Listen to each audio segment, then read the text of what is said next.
টলিউডের superstar দেব ও পরিচালক সৃজিত মুখার্জি পৌঁছে গেল বারুইপুর এসভিএফ সিনেমা হলে।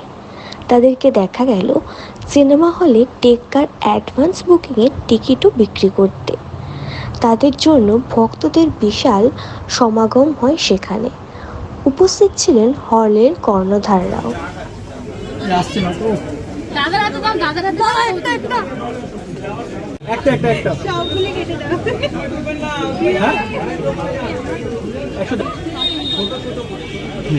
শুরু হয়ে গেল সম্পর্কে আমরা বলি যে পুজো শুরু মানে জামা কাপড় দেওয়া, তোমাদের হচ্ছে টিকিট দিয়ে পুজো শুরু হলো, তাই তো? এই মুহূর্তে কি বলবো, একবারে বলে না যে নর্থ টু সাউথ, অ্যাকচুয়ালি সাউথেই রয়েছে।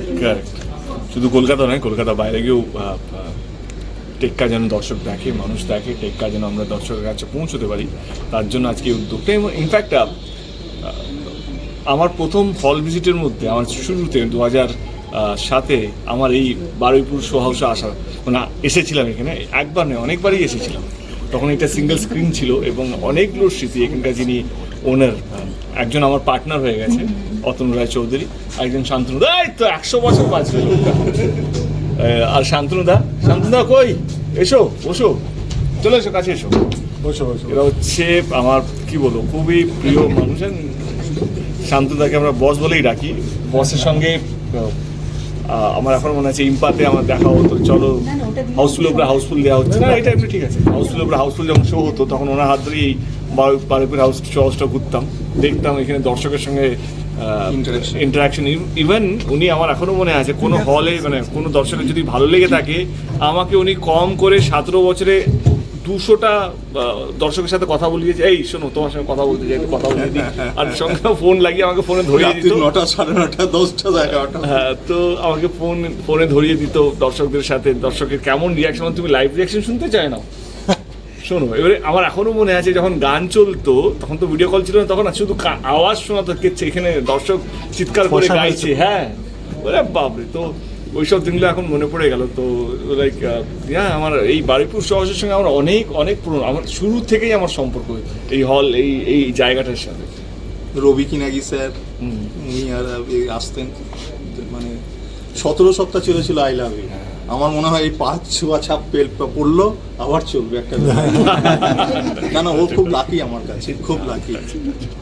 না, আর এই ধরনের মানে এই যেই বারুইপুর সহজ এখন এসভিএফ বারুইপুর সহজ হয়েছে, তো এইটা আমি বলছিলাম দেবকে যে এটাই কিন্তু অ্যাকচুয়ালি দরকার।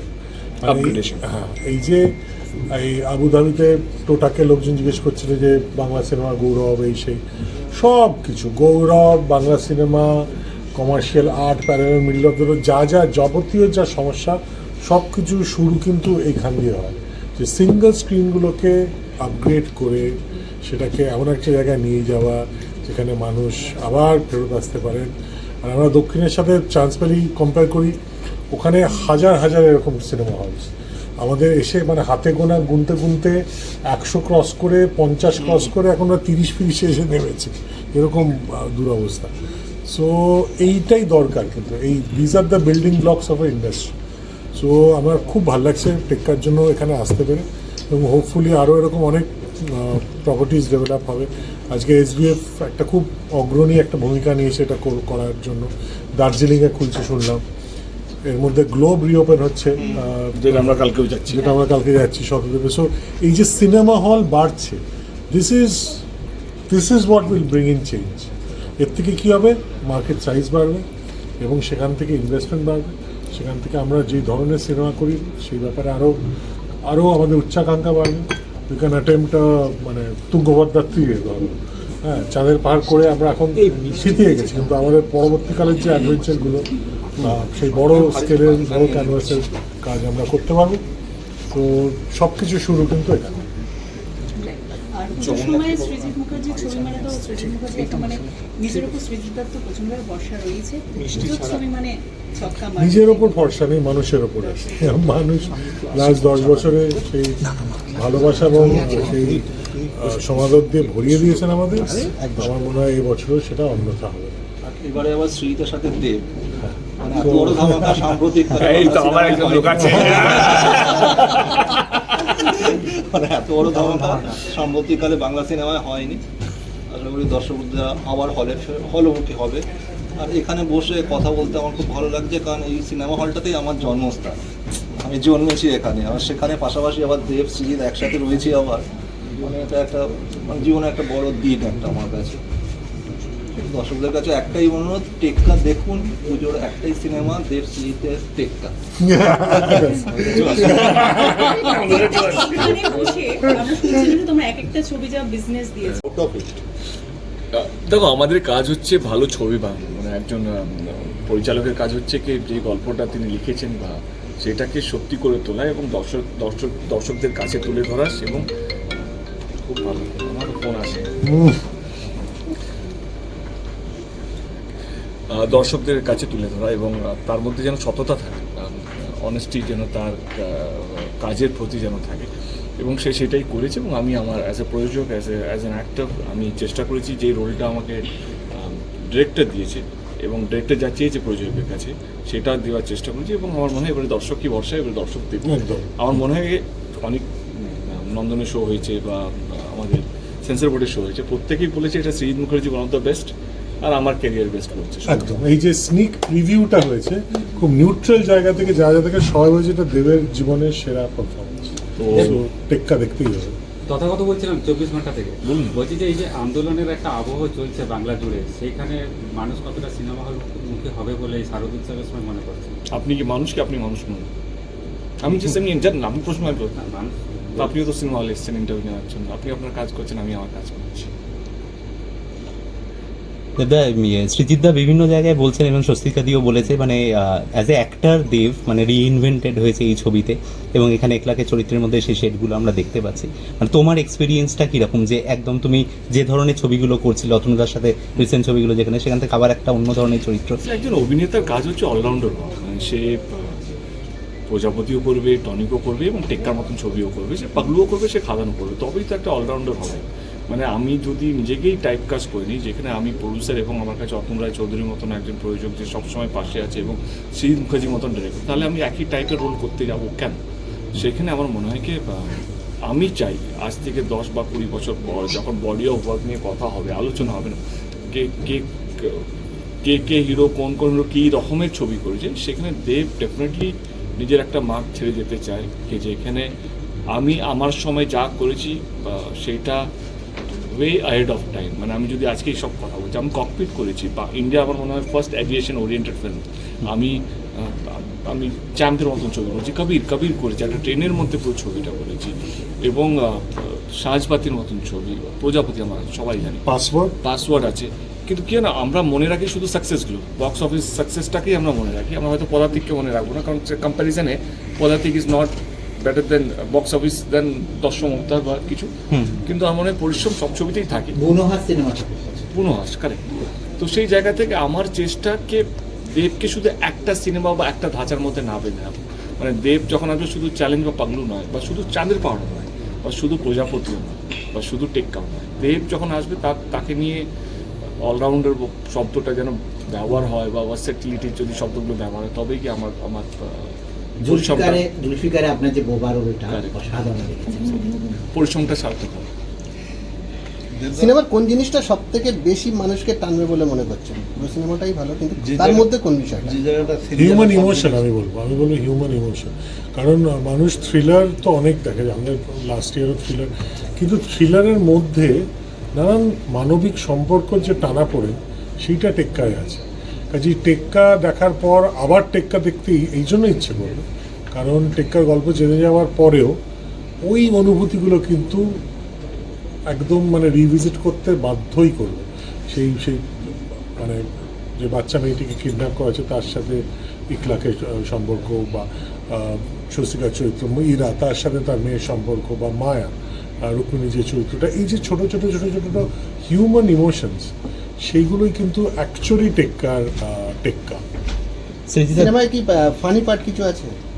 আছে, ডেফিনেটলি আছে, কিন্তু সেই হিউমারটা খুব আন্ডারস্টেটেড, সেটা খুব অন দ্য ফেস। দেবদা টেক্কায় কি যদি সাবটাইটেল দেওয়া হয় বা ডাব করা হয় তাহলে আমরা এটার নাম দেবো লেট মোবাইল সবার হাতে হাতে ঘুরছে সেই জায়গাটা সে দেখো তুমি বিভিন্ন রকম মানুষের বিভিন্ন রকম টেস্ট। কেউ ফ্যামিলি ড্রামা দেখতে পছন্দ করে, তার জন্য আমরা প্রজাপতি বা আমাদের পরের ছবিটা মিঠুন দার সাথে সেটা শুরু হবে সেটা। কেউ থ্রিলার দেখতে পছন্দ করে, তাদের কাছে দশম অবতার আছে। কেউ মানে কেউ রিয়েলিস্টিক ছবি দেখতে চায় এবং কেউ আজকের দিনের গল্প দেখতে চায়।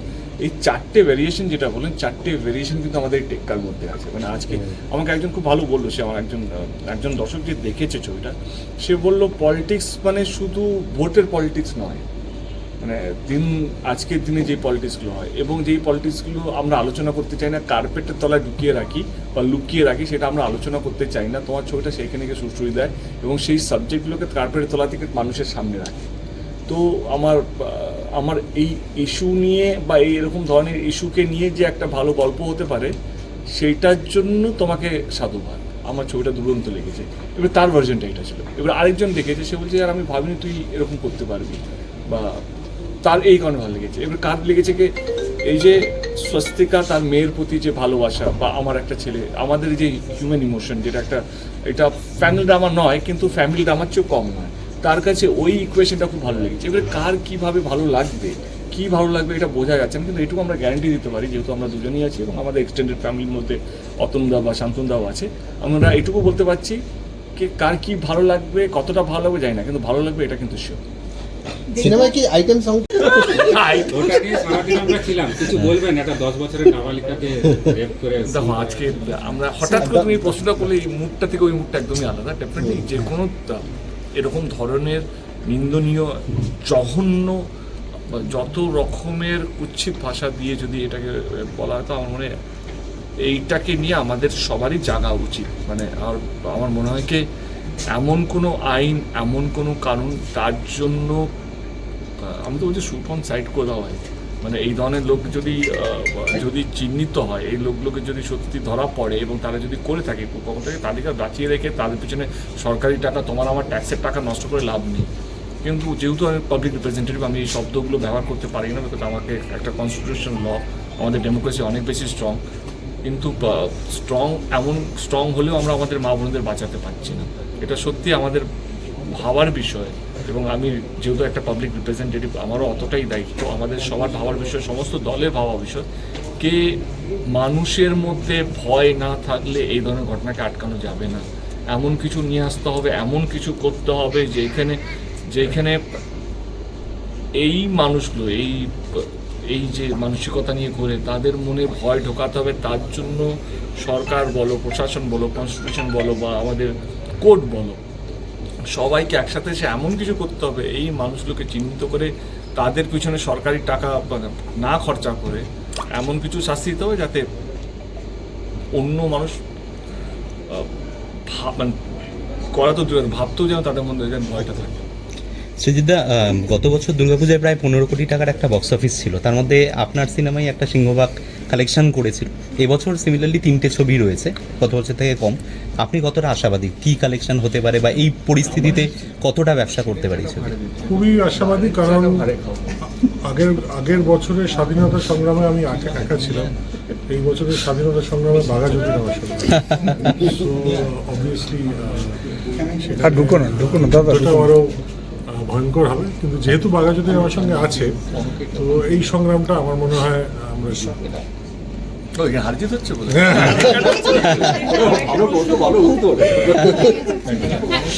দেবদা সিঙ্গেল স্ক্রিন এখানে 2 বছরের প্রচুর স্মৃতি রয়েছে, সেখানে অভিনেতা দেবকে দেখেছি। আজকে বসে আছেন তার সাথে আরেকটা অভিনেতা পরিচালক না, দেব। কালকে রাতে 1টার সময় আমাকে কথা বলেছে। দেব এখন অব্দি দেবের সাথে যে কটা আমার মিটিং হয়েছে, তাতে ওর যা যা ইনপুট আছে, ও চাইলেই পরিচালক হতে পারে। জাস্ট ওর এখন সময় নেই, টাইম দিতে পারছে না, এবং আমি চাই টাইম না দিই, সব কাজ নিয়ে ব্যস্ত থাকুক। কারণ ও কিন্তু পরিচালক হতে পারবে, আমি প্রযোজক হতে পারবো না। সো আমার মানে তাহলে আমাকে আবার সেই IPL এর ক্রিকেট কমেন্ট্রি বা ব্যাঙ্গালোর ফেরত গিয়ে আবার অঙ্ক নিয়ে কাজকর্ম আবার। হ্যাঁ, অভিনেতা পরিচালক অনেক আছে, তো এই তো আমরা দেখছি, এই তো প্রচুর অভিনেতা পরিচালক আমাদের চারপাশে দেখছি, তারা দুর্দান্ত সব কাজ করছে এবং আমি একটা কথা বলি, আমি আর দেবের রাজনীতিতে পরের যেতে ছবিটা হবে। যেটা হ্যাঁ? আসছে রাজনীতিতে চলে যাবে, শিফট হয়ে না যাবে। না, যেমন খুব কাছ থেকে দেখেছি, ও কিন্তু ওখানে ডিফ্যাক্টো পরিচালকের কাজই করেছে। আচ্ছা, আমি আরেকটা কথা বলছি, এই যে খাদানে একটা নতুন ছেলেকে গাইড করার জন্য he is also creative director on the project. মানে ও অলমোস্ট ডিরেক্টর, হ্যাঁ, মানে এবার মানে সেটা কিন্তু আমি ওর ইনপুট দেখেই বুঝতে পারছি, ও যখন সাউন্ড নিয়ে কথা বলছে, ও যখন কালার নিয়ে কথা বলছে, ও যখন ডিজাইন নিয়ে কথা বলছে, মানে আই থিঙ্ক প্রযোজক হওয়ার যে এখন দু ধরনের প্রযোজক হয়। একটা প্রযোজক সব কিছুতে ঢোকে, আর একজন ঢোকে না, জাস্ট বলে যে ঠিক আছে তোমার যা যা করার। ও কিন্তু সব কিছুতে ঢোকে এবং তার জন্য করতে করতে করতে করতে ওর একটা স্পেশালাইজেশন হচ্ছে এরকম অনেক ডিপার্টমেন্টে, যেটার জন্য মানে যেটাই অ্যাকচুয়ালি মানুষকে পরিচালক করে, রাইট? সো আমার মনে হয় যে ওকে আবার এইসব দিকে না বেশি খোঁচানোই ভালো। আমার থেকে বেশি কেউ জানে ঝামেলা।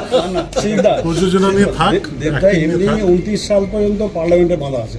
রাইট, আরও টাইম খুব ভালো। ও রাজনীতি নিয়ে থাক, ও প্রযোজনা নিয়ে থাক, একটা আমার পরিচালনাটা হচ্ছে না দরকার। Thank you.